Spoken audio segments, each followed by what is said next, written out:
Thank you very much for joining us, everyone. The United Nations says about 414,000 people were displaced by Tuesday's devastating flood in Maiduguri, the capital of Borno State. The head of public information right there in the UN Office for the Coordination of Humanitarian Affairs, Anne Weru, said the data was collected from NiMET, our own NiMET, the National Emergency Management Agency, as of September 11, 2024. And NiMET's records also show that, unfortunately, we've lost 37 lives and 58 people sustained a lot of injuries. We also heard from the governor that quite a number of people, numbering about 100 million or so, 100,000, have been affected by the flooding. Let's have a quick conversation this morning with the Commissioner for Education, Science, Technology and Innovation in Borno State, Lawan Wakilbe. He joins us live from Borno State. Good morning and thank you for joining us this morning.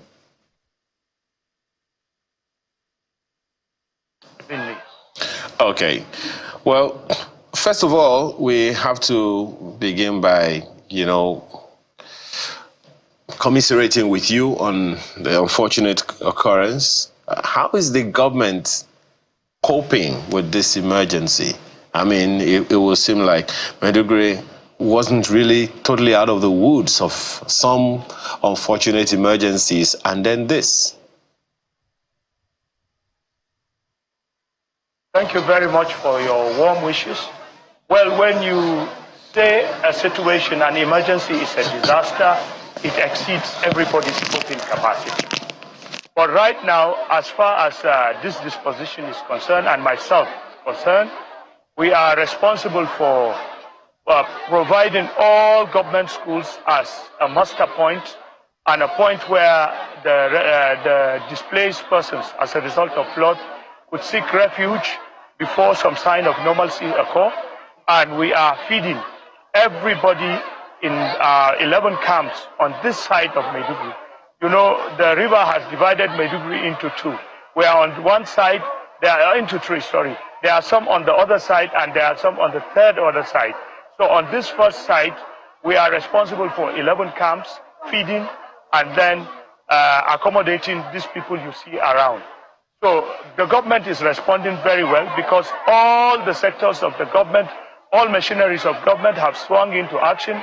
As Ministry of Education, we are asked to feed and open up our schools. The Ministry of Health is responding to the health service. The Ministry of Water is responding to sanitation. And the other aspect of government is coordinating with the military to carry out the rescue, including the governor himself.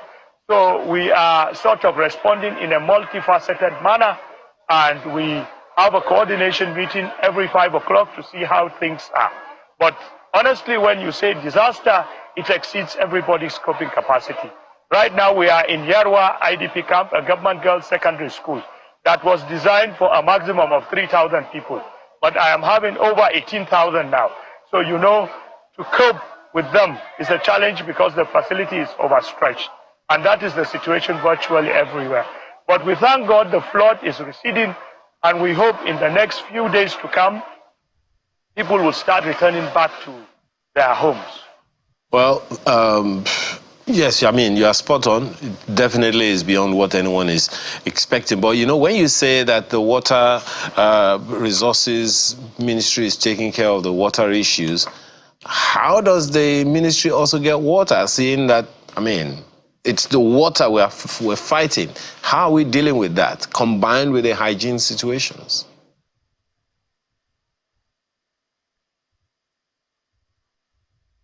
Can you hear me? Honorable Commissioner, can you hear me? Yeah, I can hear you now. Okay. I said, how are you coping with the water situation, seeing that it's water itself that we are contending with, combined with hygiene problems? Well, the Commissioner of Water Resources is coordinating water. They are bringing in water in tanks. They are bringing, partners are also assisting. When you look around this camp, surface water is also brought in. You know, there's a portion of Maiduguri that is not affected. So most of the supplies come from there. The water supply in the school is overstretched. Like I told you, it's meant for only 3,000 now, and we are coping with 18,000. So the Ministry of Water Resources is responding to water. The Ministry of Environment is responding to the environmental issues. You know, we have to take a multifaceted approach. We're told that about 414 people, 414,000 people were displaced from their homes. How is the government coping with so many people?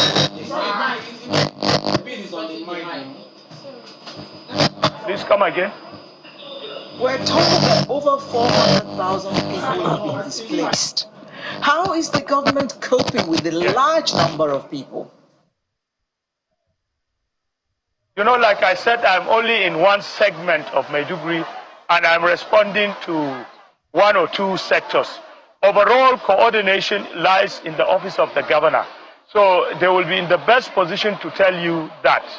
So in our own case, in this segment, we are trying our best. You know, like I said, I emphasize and I will re-emphasize, it doesn't become a disaster except it exceeds your coping capacity. But our partners are also assisting. So on this side, we are catering for approximately 150,000. I don't know the situation in the two other segments. So only the coordination unit will now know what is happening in all three segments and would be able to give you a scientific response to your answer.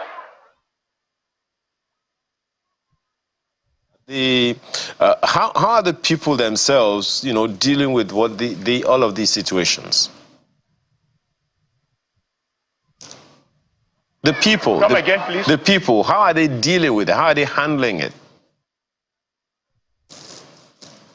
You mean the victims? The people, yes, the people who are directly affected. Naturally, with despair.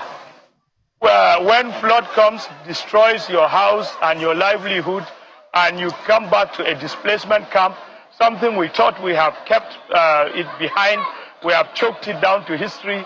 If it repeats itself in any form of disaster, naturally they will be at a state of despair, shock and despair. But in any case, it's the will of God. So we will take solace in the will of the Almighty. But they are actually at the state of despair. And as government, we are trying to respond and comfort them in the way we possibly can.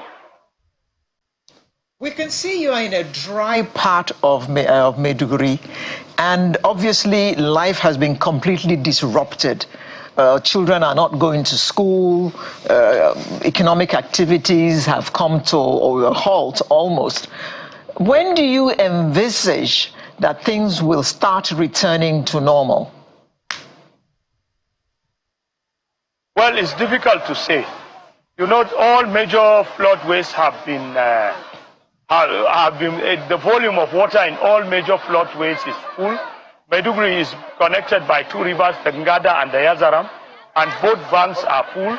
So we are relying on seepage and we are relying on our flood control mechanism to now divert the water.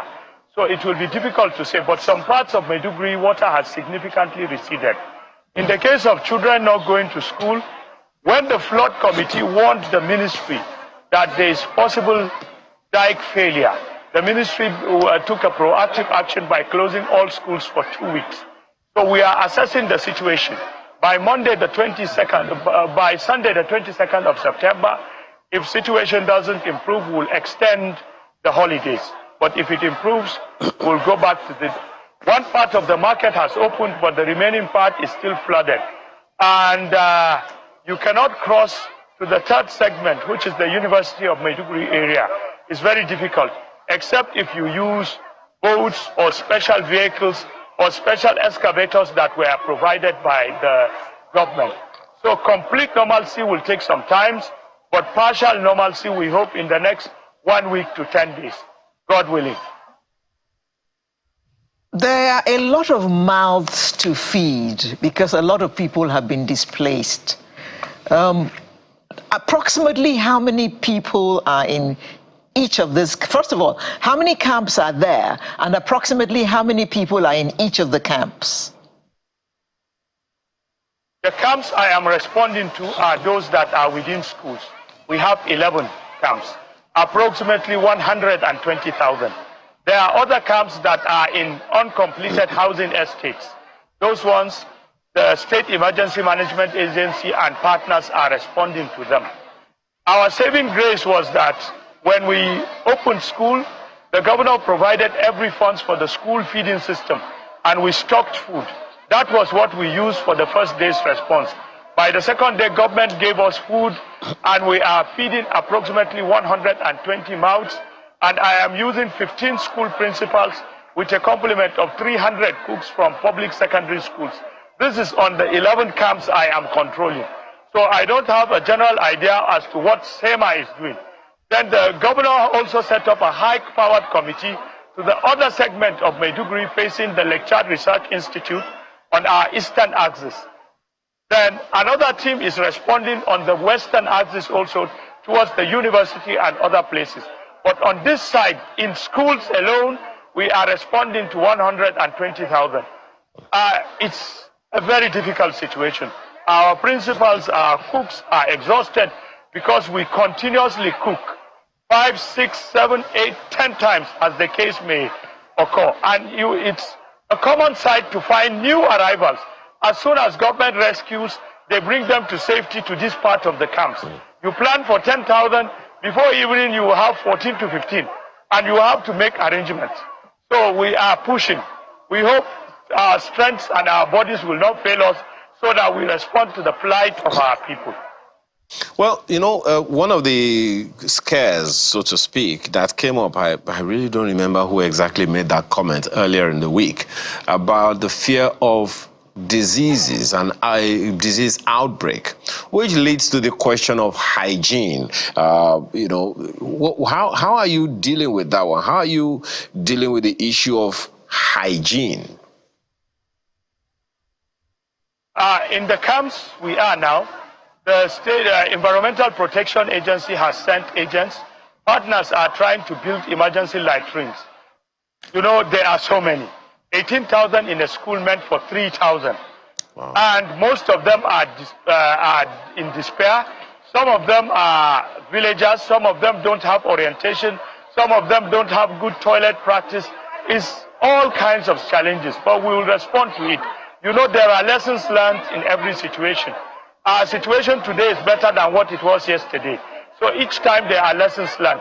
So I am seriously appealing to partners. Any partners that ask us to help, we'll tell them to handle that hygiene and wash aspect of it. We are having a sanitary crisis. You know, we had a lot of menstrual crisis and all this, but we are gradually responding. So the hygiene and wash aspect of it is the biggest challenge. It's easier to feed, but you know, to keep toilets clean, to provide emergency toilets in such notices is difficult. But we are trying, and we are orienting them of dangers of diseases when it comes to open defecation and the rest. We saw the governor himself distributing some stuff to some people, but because of the huge number that is involved, we're hearing that some people are complaining that they've been abandoned. The problem is, you know, crisis or emergencies comes with all nature of problems. Some of them are not even victims. They come just to get free items. Oh. And a lot of that have come and infiltrated into the camp at the expense of the real victims. So we have tabled this problem to the coordination team that they should look for mechanisms to now weed out the dishonest from the honest. And unfortunately, the ones that are not affected are the able bodies. So you find them fighting and struggling for everything, while the real victims are the vulnerable ones. In the case of feeding, we have identified group leaders and we give them food directly. So we are coordinating with SEMA, NEMA, and the CCMCs and the partners so that the target will be the actual vulnerable group. You know, response takes time, especially in short notices like flood. But you can't put it beyond people. The dishonesty has also compounded what you are talking about. So we just do our best, cross our fingers, and hope for the best. How much weight is the UN bringing to bear? Because we understand that they are on ground too. So how effective are they being in the support that they're rendering to the state? Well, first of all, the World Food Program has also set up a kitchen. They are also feeding, we are feeding simultaneously. But we have urged them to step up that response. UNHCR is also here, and we have asked them to handle hygiene and other issues. The World Health Organization is working with the Ministry of Health, and UNICEF is also equally working with the Ministry of Health. You could feel their presence, they are around, but in most cases they are also getting started. You know, the flood hit us very quickly, so the response takes time. But as of yesterday and today, we can say they are significantly responding, and they are cooperating with the government, because anything they want to do, they ask the governments for direction, which is very good. And we have been partnering with them. This morning I have had on-the-spot meeting with WFP, UNHCR, UNICEF, and WHO in this camp alone. And they are all bringing in response. It's also commendable. Northeast Development Commission, NiMET, are also equally responding very, very well. So we thank everybody. The effort is tremendous. Even Good Samaritans have also come in. Local non-governmental organizations and all these things. Everybody is doing his or her own very best at this stage. We commend the UN. It's commendable. But they need to step up, because our situation is there with fear of not sounding like Oliver Twist, but there's a need they step up. Well, this just one last one, because I know that you have to also tee off somewhere else. Right now, we hear allegations of abandonment by the people. We hear complaints about hygiene, and there's also complaints about rowdiness by the people. 18,000 naira, 18,000 people in an environment where 3,000 people, in an environment designed for 3,000 people, that's quite a lot. So how do you manage these challenges that the people are talking about? Complaints about hygiene, complaints about abandonment, complaints about rowdiness. And in what ways do you need help? Okay, let me first of all start addressing complaints. Anybody who starts complaining is no longer hungry, is no longer in danger. You see, as of 2 days ago, the issue was saving life. They were clinging into anything to come to safety. The government has opened up all these centers, and they are now safe. Next is food. Food is being provided. So when the emergency is happening, the first instance is life-saving. We have now slightly moved ahead of that. Then provision of immediate food for people who have not eaten for a day or two because they are trapped by the water. When that is addressed, then we will now address the hygiene also. You know, if complaint starts, it means some sign of normalcy has returned. When they first came, they can't even open up their mouths to talk. It means our response is going very well. But it's difficult to satisfy humans, particularly humans who had livelihoods and were forced to leave their houses within a short notice. So we are appealing to them to please bear with us as we continue to cope with the situation. We will need help in all aspects: provision of food, provision of sanitary items, provision of livelihoods, help in return, research, information, anything we could get, anything would do in this, because we need literally everything. And we still have the last segment of Maiduguri. Response started reaching them just yesterday when the water receded, because even one bridge gave way. So it was very difficult to even move when you don't see things. So these ones will continue to respond. Okay. And the complaint, like I said earlier, is aggravated by the fact that a lot of dishonest people who are not victims have also cashed in. So we will try our best and bring up mechanisms that would ease their sufferings.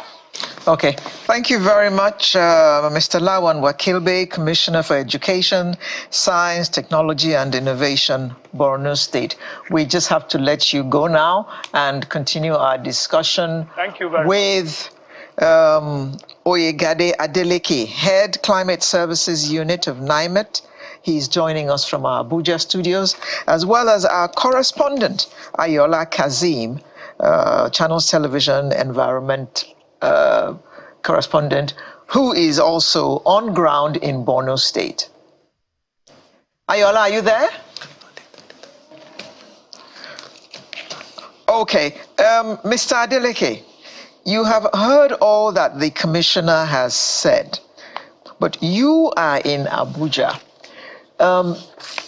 NiMET must have had an idea that this kind of thing was going to happen. What happened? Did anybody drop the ball? Thank you very much. Good morning. And let me start by saying my heart goes to the people of Borno State. Not only Borno State, most of the states in the northern fringes of the country have been affected by flood, but the Borno incident is much more devastating. So my heart goes to them this morning. I pray that the Lord will help them to recover. And I also pray that every one of us that has one or two things to do to aid them to recover will not be found wanting in our responsibilities. Yes, like you rightly pointed out, NiMET may have envisaged that this is likely to happen. And I want to start by going through our core mandate. Why was NiMET established? And I read our core mandate. It says, is to observe, collate, and analyze meteorological data to provide timely and accurate reporting of weather and climate information for socio-economic development and safety of lives and property. Our vision is to be a world-class provider of weather and climate services for safety and sustainable national socio-economic development. So having said this, we are the agency of the government established to observe, to analyze weather and give information that will save life and property. And I will say the services of NiMET is required in all spheres of life in this country. Having said that, I also want to say that NiMET in its responsibility have tried its best to make available climate information, weather information that will help socioeconomic growth and development and sustainability in Nigeria. As far back as December, an outlook for the whole year, what the rainfall pattern will be, has been made.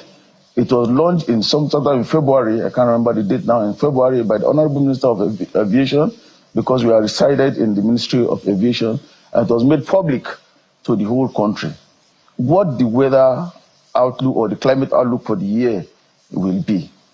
It is also important to note at this point that what the climate outlook will be that for the year that we declared in February is just for long-time planning. It is very important to update as the season goes on. And that is why periodically we have updates on the weather situation or climate situation outlook of the country. I must say that this has been available. And if agencies of government utilize this information, we will become more resilient to climate vagaries and more adaptive to incidents or consequences of climate change. So you see, climate change is already with us. Such consequences will always come. Like my colleagues will say, the damage done to the ozone layer that is causing climate change already, even if we stop all that damage now, it will take at least 2,000 years for the ozone layer to recover completely. So that climate is changing is non-negotiable. Climate change is here with us, and the consequences are here with us. But how do we make the best of the situation? We have to use climate information and become climate Mr. smart. Adeleke, I do beg your pardon, but I want you to start at the very beginning, because I'm sure there's still some naysayers who don't believe in climate change. Can you just tell us exactly again what climate change is, what it means for us going forward? Okay. Literally, climate change, as the name implies, is that what climate used to be is not what it is again now. I'll give you a typical example. When does rain start, or when does the onset of the season start before in the south? For example, in the south, long years back, onset will have started. People could go to their farm and do their planting by March, April. But now it's no longer the same. If you go to do your planting by March, April, you are likely to experience crop failure. So, you need what the climate is now. It has changed from what it used to be. What is it now? When does the onset occur now? We see that onset occurs now, even in the south, around May. Incidents of dry spells that were occurring for 3 to 5 days are becoming prolonged because of climate change. The next question will be, what is causing the climate change? A lot of human activities that are detrimental to our environment is causing the globe to warm. It's causing the earth to warm. And so the climate is changing. Global warming results in climate change. And basically, it's activity of human beings that has caused the climate, the globe to be warming and climate to be changing. The use of fossil fuel, release of carbon dioxide, and other gases like methane that help to deplete the ozone layer. When the ozone layer is depleted by these gases, much more insulation comes from the sun into the earth because the ozone layer is perforated by these gases. When that happens, the earth becomes much more heated. In the evenings, when this insulation is supposed to go back into the atmosphere, unfortunately, some of these greenhouse gases trap it in the atmosphere of the earth, and so the heat intensifies in the earth. All these work together to cause climate change. And when climate changes either positively or negatively. What do I mean by that? When I say climate change, doesn't mean that the temperature continues to rise. No. In areas where temperatures are not very cold before, they become cold. Some areas, temperatures are not very hot, they are becoming much hotter. Night temperatures were normally very clement here, but now they are becoming almost as hot as the day temperature. This is climate change. And NiMET, too, is the agency of government that will tell the direction of change for every region of the country. Is it getting warmer here? Is it getting cooler here? And of course, by that information, advisory is given to be able to cope with the consequences of these changes. You said as part of your core mandate, one of them was to inform states as to the predictions of weather, weather changes in weather patterns and all that. I assume that you do this as efficiently as you can, but it just happens that maybe some people are not paying as much attention as they should, because you have told us that the rains are not going away yet.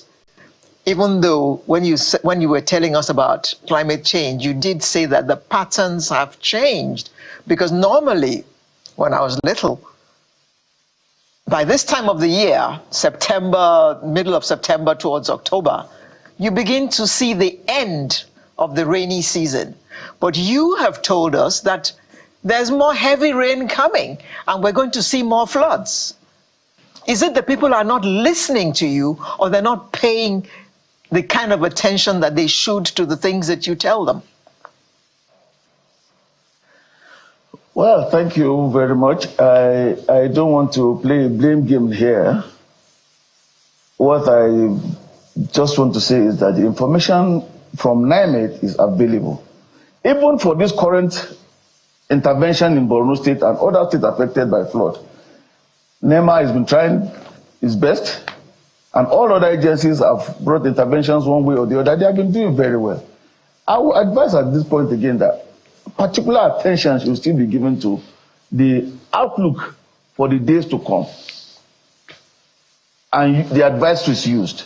Because if we pay attention to the outlooks for the days to come, we'll be able to ameliorate the suffering of the people, even if the situation arises. Yes, if the quantity of rain or amount of rain that will come down is known, it cannot be stopped. But measures can be taken to reduce the suffering of the people. For example, in Borno State, it will be very important for the dam managers in Borno State and other states to pay critical attention to the outlook of rainfall for the season. There should be close collaboration with NiMET, because this information is so that they could know what they should do about their dams. I am not a dam manager, but I imagine that dams are designed to release water at some point if you anticipate much more water coming down. If you anticipate much more water coming down, some restructuring or reinforcement need to be done. So if the dam managers are in tune with NiMET, they will know what things to do so that the dam does not just burst and the whole water is taken all over the country. Are you saying, Mr. Adeleke, just 1 second. Just 1 second, Mr. Adeleke. Every effort put by individuals. Yeah, just 1 second, if you can hear me. Are you saying that, you know, there is that the collaboration, there is no collaboration, or that the collaboration is not effective between these agencies? No, collaboration is, there is collaboration, but it can be improved. It can be improved. So you think that it's that ineffective or inadequate collaboration that could be responsible for this disaster? Yeah, you see, the information dissemination is very important. I am saying the information is available in NiMET. What amount of rain you expect in a few days, in 3 days, in 7 days, in the month to come, in the season to come. It is available. So if the collaboration is improved, those who are responsible to do one thing or the other will do it. And so the consequences may not be as dire as we have it now. Okay, so where do we go from here, from your, from what you know? Because as we have been told by the United Nations, almost more than 400,000 people have been affected. A number of people have died. Quite a number of people sustained, injuries. And from information available from NiMET and other, I think, even the meteorological agency, some rains are still being expected. So where do we go from here? What are these? In what ways should this collaboration be improved? Maybe we put it better. Tell us what the line should be, what the steps of communication should be. Where does the information originate from? Where does it go next? And what are the things that need to be done by who? First, the information is available with NiMET. NiMET makes it public. But I would advise, for much more efficiency, there should be great collaboration between state governments and NiMET to ensure that the message or the information generated by NiMET gets to those who are to do one thing or the other. I'll give you an example. The 7 days forecast is already ready now for the next 7 days for that region. The 3 days forecast is ready for that region. The 3 months forecast is ready for that region. It must be taken down to those who do one thing or the other. It's not enough to put it in the public domain on a Twitter handle and so on and so forth. I mean, deliberate efforts. I'm talking of something deliberate must be done. The states must deliberately collaborate with all their agencies of government that needs to do one thing or the other to ensure that each state is climate smart. So I still emphasize great collaboration. You see, the unfortunate thing about climate information is unfortunate about climate information that it is perishable. If you don't use it at when due, there's not even need to have the information. It's a perishable information. So the collaboration must be constant. We must be constantly in tune with states and their agencies that are responsible for making each state climate smart. That's what I have to say concerning that now. Okay. Mr. Adeleke. We can't have enough collaboration. We can't have excessive collaboration. We are in the southern part of Nigeria. And we are feeling unusual weather. The weather is cold, it feels damp, and I am assuming that that is all as a result of climate change. NiMET has told us that there's more heavy rain coming and we're going to see more floods. When does NiMET foresee that the rainy season is going to end this year? Thank you very much. Let me start from your first observation on how you feel in the Southwest. There's what we call the little dry season in the Southwest. The Southwest have a dual peak of rain season. The rains will have started by May, April, May. By July, the first harvest is being done, and there's a dramatic reduction or drastic reduction in the amount of rainfall, accompanied by cool temperature, the one you say you are feeling now. However, soon after this spell, there's going to be the second peak of the rain in the Southwest. That is why we say the people in the Southwest, the rain is still coming. The second peak is still coming. They have a dual season in the Southwest. So what you're experiencing now is the little dry season. The other peak of the rain in the Southwest is still coming. In the North, they have just one peak, and they are at the period of their peak now. Hopefully, by October, the rains will start receding. By the end of this month, the rain will go down tremendously in the North, and it will peak in the South. So it is the right time for the South to begin to take measure, Southwest especially, to begin to take measure that will make sure that the consequences of flooding will not be as drastic as we have in the North presently. For example, all drains must be cleared. That the second peak of the rain will come in the Southwest is as sure as the day will break tomorrow. So this second spell will take us till when? By end of October? No, by October in the North, the roads will have been going. And in the South, depending on the area of what area you are in the South, for even up till November, we'll still see some rains in the South. November? In the southern fringes of the country. In November, when we should be heading into Harmattan? Yeah. Well, in the coastal area of the South, we are going to have some rain even in November. So the climate has finally shifted. Give up.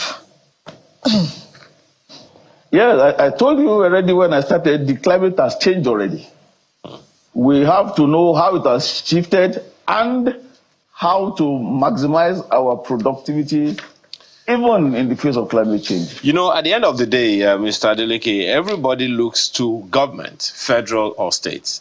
As you have told us, there are limitations to what NiMET can do, get the information and dispense them to the people who are supposed to take adequate action. Now, most of the time, when these information come both from NiMET and the meteorological and NIM and everyone else, they say that it's going to happen in this state and in this state and in this state. And I listed the number of communities in which are also supervised by states. So essentially, the onus is still on the states. The buck still stops at the table of the governors. Is that what you're saying? Well, yes, yes, I think that's what we are saying. The information by the federal, we are responsible for providing information at the federal level, and we do that. So getting the information to the states, it requires collaboration with state governors, with development partners, with NGOs, because all of them are involved now in this emergency. Would it not have been better if we took the information and everybody did what he ought to have done and the consequences is much minimized than we have now. It would have been. No. That's the point I'm trying to stress, that this information must get to the root. Of course, the states are, the governors are responsible for their states. The chairman of local governments are responsible for their local governments. But we also measures to avert consequences of this magnitude are not likely to be taken by individuals. For example, if you have to rechannel this water out of the city, individuals can't do that. So agents of government that are responsible for averting such catastrophe should collaborate with NiMET, make sure the information is used, make sure the information gets to who will use it. And I advocate. We got this information also from this same Borno state, because these things don't just happen. There are things, as you noted, that happen usually from time to time. The magnitude of this flooding was most certainly unexpected by several people, particularly no one envisaged that the dam was going to break and all of that, even though the rains were going to come. But we also understand that at some point the governor went and appealed to people, particularly in the flood-prone areas, to please relocate, because of, the government was anticipating some measure of disaster, maybe not at this level. No, in that situation, what else can be done? Is there any counsel from NiMET and other agencies of government that in the event that people do not want to leave their ancestral homes, what happens? Remember the same thing happened, was it in Kogi State, where there was such a massive flooding and the people refused to leave their ancestral homes? What do we do in such situations, Mr. Adeleke? Well, thank you very much. You can see that I'm laughing. That's why I started by our core mandates, our mission. It doesn't include enforcement of relocation. The best we will do is give the information. I'm sure other agencies of government that are responsible that who give enforce that if need be. But I think we are just to generate the information, make sure it gets to the right people, collaborate with the right people, that we take action, that we reduce the consequences if it does happen. If people refuse to leave their ancestral homes, I'm sure other agencies of government are empowered to enforce that. I want to stop at that. Well, no, I'm definitely not asking that. It will be you that will be doing. I'm just asking, what would be your counsel? You're an African, and in other parts of the world as well, even in China, people who are really rooted in their cultures and sentiments. It's really not so easy to uproot some people from some areas, some environments. So that's the basis of the question. What would you advise in that kind of situation? Yes, I think initially nobody even believed that climate was changing. But we have had to do a lot of enlightenment campaigns, speak to people in their rural area. We've had to do a lot of enlightenment to tell people, don't plant your crops at this time. Your onset has shifted from now to so and so time. It took some time to believe. It took some time for them to agree to do what we advise them to do. But with time, after much enlightenment, they began to understand and to begin to tell us that, yes, your advisories were very helpful. So I think we just need to do more of enlighten people about the consequences of their action. If they refuse to leave a floodplain, you see, unfortunately, life cannot be replaced if it is lost. So if by complying with advisories, you can save life, property, it can be rebuilt over time. But if you lose your life, it's not replaceable. No value can be placed on value of one life, talk less of so many people.